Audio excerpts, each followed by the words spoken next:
Unamkumbuka Johnson Mwakazi? Sauti yake ilikuwa ni sauti ya kupigiwa mfano, sauti yenye mvuto ikija katika utangazaji wakati ule akifanya kazi chini ya Citizen TV inayomilikiwa na kampuni Royal Media Services. Kutokea alipoiaga Citizen TV, Johnson Mwakazi, imekuwa muda ila hatujamwona kwenye runinga nyingine yoyote ile.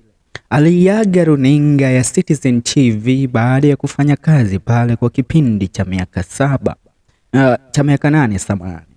Leo tunazamia katika kisa kujua halipo Johnson Mwakazi, maana wengi wamekuwa akiuliza alikwenda wapi mtangazaji huyu ambaye kipaji chake kilikuwa ni cha kupigiwa mfano, kijana aliyewaburudisha wengi na sauti yake ya dhahabu. Mwakazi aliweza kupata kujulikana wakati ule akifanya kazi katika runinga ya Citizen TV ambapo alikuwa akihost show ya asubuhi. Anajulikana kwa sababu ya lugha yake na weledi wake katika kupeana taarifa wala kutangaza kwake kule, na sauti yake ambayo ni sauti ya kipekee sana na sauti yenye mvuto kwa wengi.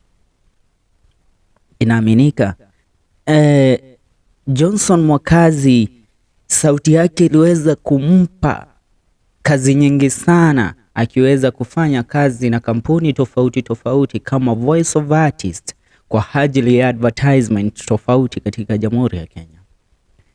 Na mkiniruhusu nibadili ndimi kidogo, nitawaeleza kwa lugha ya King'eng'e alipo Mwakazi kwa sasa.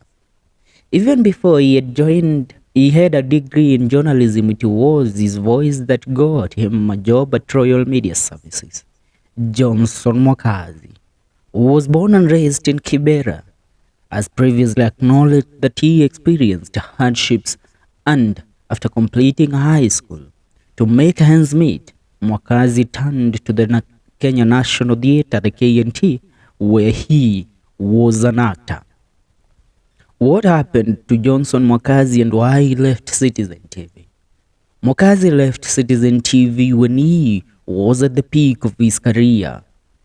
After working for the media station for 8 years, he later joined Fountain Media Group, WTV, a newly launched media outlet then. Although he was the editorial director, the media company didn't succeed in the cutthroat market and was on its deathbed in less than 3 years. Where does Johnson Mwakazi work now?